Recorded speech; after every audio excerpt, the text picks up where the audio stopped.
When it comes to electoral systems, what is a mixed-member proportional hybrid system? It's a hybrid between proportional electoral systems and systems using single-member districts.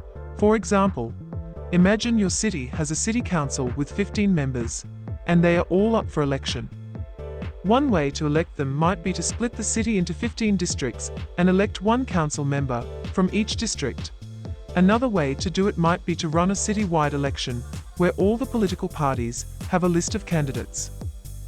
Each party gets a number of council members proportional to their share of the vote, and you go down each party's list to determine whose MMP system is a mix of the two.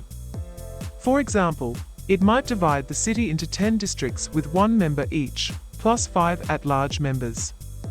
Each district would elect whoever had the most votes in the district. Then the 5 extra members would be allocated to the most underrepresented parties in order to make the overall result match the overall vote as much as possible.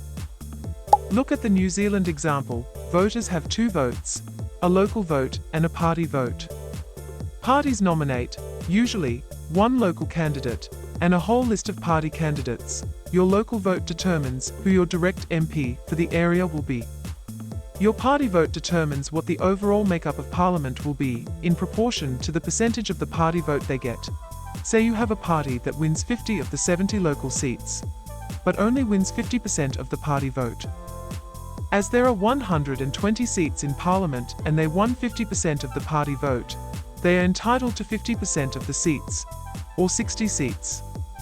Since 50 of these have already been filled by their local party members winning their races, they get an extra 10 party list seats, to bring their percentage of members of parliament proportional to the party vote they received. Continuing the example, the 2 other parties win 25% of the party vote each, so they both are entitled to 30 seats. However, one of these parties won 20 local seats, so they get an extra 10 party seats. The other won 0 local seats, so they get 30 party seats from their party list. The mechanics can get a bit complicated with overhang seats, quotas, etc., but the idea is to blend local representation with overall proportionality. The big thing to get MMP conceptually, MMP makes the political parties an official part of the system. In other systems like the US, you are voting for a person. In theory, all that matters is you trust that person to make decisions that represent you.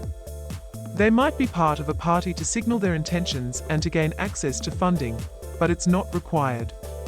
Someone can even run as an independent and just say, here's my stances on a bunch of issues.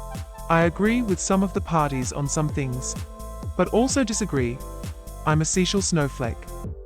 In MMP, you are voting for the party of your choice. So it is not possible to run as an independent individual. There isn't even a vote for just independent, because that could mean anything. The advantage is that MMP is more likely to get a parliament or congress that represents the voters' actual desires. And it is much less impacted by gerrymandering, although not totally immune. The disadvantages are that voters don't get any vetting of the individual people, so they can end up represented by career politician jerks. And there is a barrier to entry for new independent candidates and platforms. A proportional electoral system is when you vote for a party, and that party gets seats based on the percent of the vote they got. In a proportional system, every single seat is at large, so you don't have your representative. If you want something, you call your party instead. This also means that your specific local issues are not being directly represented in Congress. This is the general complaint against proportional representation. In a districted system, each discrete area elects representatives that then go on to represent that area in the government. This is good because you have a specific contact point that is your representative, but struggles to effectively represent the whole population, even with better districted electoral methods like transferable voting. Certain groups that are large, but highly spread out can't really win seats and get representation. You need a method can both A. proportionally represent the population and B. provide local representatives for your local issues. The solution is mixed-member proportional representation. Each district will elect direct representatives by whatever method they desire, You can still use whatever system you want. Multi-winner STV remains the gold standard, but you simultaneously vote for your party.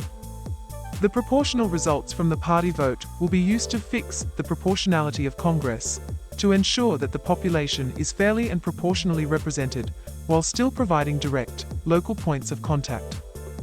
You have 2 votes, one for who should represent your local constituency, and a party vote for what party you want to have overall power. After the election, the total number of MPs are adjusted to make Parliament proportional to the national party vote. This makes Parliament proportional, but also allows direct local representation and rewards good local politicians, including independents. Don't forget to like and subscribe so you don't miss our next exciting video.